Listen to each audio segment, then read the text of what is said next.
लो veg एलएमआईएस का खेल खत्म। जो एम्प्लॉयर्स इंडिया या दूसरी कंट्री से एम्प्लॉयज को बुला के करते थे एक्सप्लॉइट, उनका खेल खत्म। यही नहीं, अब जिनके पास अच्छा रेवेन्यू नहीं है और कंपनी चाहे पुरानी है चाहे नहीं है, वो अब एम्प्लॉयज को हायर नहीं कर पाएंगे एज अ फॉरेन वर्कर, यानी एलएमआईए वर्क परमिट पे।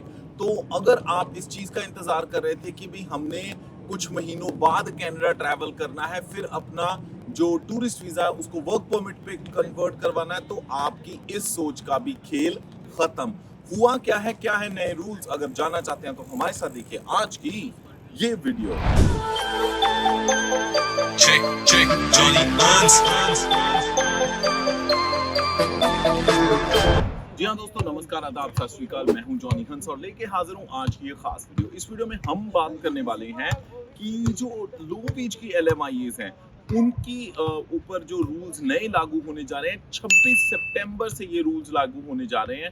तो इसके बाद लो वेज एलएमआईएस का खेल खत्म। पर हाँ, बहुत सारे लोग जो इस बात को सोच के बैठे थे कि हमारे पास टूरिस्ट वीजा है और हम जाके कन्वर्ट करवा लेंगे वर्क परमिट पे, तो आपके पास लिमिटेड टाइम बचा है, सिर्फ 1 महीने का।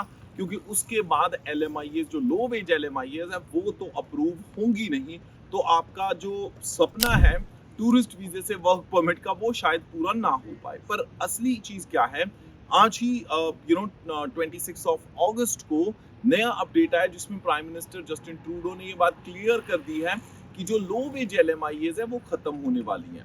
स्पेशली अगर बात करते हैं ग्रेटर टोरंटो एरिया, जहां पे अनएम्प्लॉयमेंट जो रेट है वो 5 से भी ज्यादा है, अराउंड 7% का अनएम्प्लॉयमेंट रेट है। तो वहां पे फॉरेन वर्कर्स को लाने का कोई सेंस नहीं बनती। और सबसे ज्यादा जो एलएमआईएस हैं वो उसी एरिया में है, क्योंकि एम्प्लॉयर्स ने ये एक जरिया बना रखा था अर्निंग करने का फॉरेन वर्कर्स को एलएमआईए देके। तो ये खत्म होने जा रहा है।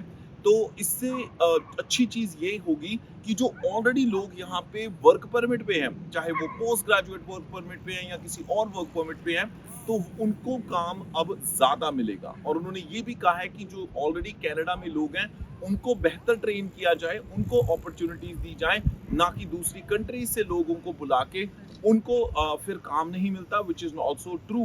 क्योंकि बहुत सारे एम्प्लॉयर्स ये कहते थे कि हम एलएमआईए दे देंगे पर काम नहीं देंगे, तो उसका मतलब ही क्या है। तो इसलिए इंपॉर्टेंट चीज ये है कि ये रूल अब चेंज होने जा रहा है। पहले इसके ऊपर 20% कैप था, यानी अगर किसी कंपनी के पास 10 एम्प्लॉयज थे तो उनको 2 एलएमआईएस अप्रूव हो सकती थी सेम टाइम पे। बट अब वो कैप उन्होंने 10% का कर दिया है। पर इसमें भी कुछ कैच है। अगर आपको लगता है कि आपके पास टूरिस्ट वीजा है, आपने ट्रैवल करना है कनाडा में और यहाँ पे आके उसको वर्क परमिट पे करवाना है, तो आपके पास 1 महीने का अच्छा टाइम है। यानी अब से लेके 26 सितंबर तक अगर जो एलएमआईएस डलेंगी उनको पुराने रूल्स के हिसाब से ही अप्रूव किया जाएगा। तो अगर आप किसी चीज में अभी सोच रहे हो कि कनाडा आना है, कि ट्रैवल करूं या ना करूं, तो और ज्यादा मत सोचिए, आप ट्रैवल कर लीजिए। ताकि अगर आपने वर्क परमिट में उसको कन्वर्ट करवाना है, so this will be the right time. अब बहुत सारे लोगों का ये सवाल है कि क्या अब बिल्कुल भी एलएमआईए अप्रूव नहीं होंगी, तो ये बात गलत है, क्योंकि हाई वेज की एलएमआईएस अभी भी अप्रूव होंगी। कुछ लोगों का ये क्वेश्चन है कि क्या ये पूरे कनाडा में इसी तरह चलेगा। जी नहीं, जिन इलाकों में जो अनएम्प्लॉयमेंट रेट है वो बहुत कम है, यानी जॉब अपॉर्चुनिटी ज्यादा है, उनको अवेल करने वाले लोग नहीं है, वहां पे लो वेज की एलएमआईएस भी अप्रूव हो जाएंगी। That is not a problem. और इस रूल के ऊपर भी एक एक्सेप्शन लागू होती है कि जैसे कंस्ट्रक्शन, हेल्थ केयर, उसके साथ साथ मैन्युफैक्चरिंग और कुछ ऐसे ट्रेड्स हैं जहां पे अभी भी जो अप्रूवल है एलएमआईए का वो हो जाएगा, चाहे लो वेज की हो चाहे हाई वेज की। तो अगर आपके पास ऐसे एम्प्लॉयर हैं जो आपको एलएमआईए दे सकते हैं, या फिर वो आपकी, चाहे वो वर्क परमिट एक्सटेंड करवाने के लिए हो, या फिर आपको एलएमआईए उस चीज के लिए चाहिए कि चलो आपके आपने एज अ फॉरेन वर्कर काम करना है, यानी आप टूरिस्ट वीजा पे और आपने वर्क परमिट पे काम करना है, तो अभी के अभी आप अपना प्रोसेस शुरू कर सकते हैं, क्योंकि आपके पास 1 महीना है।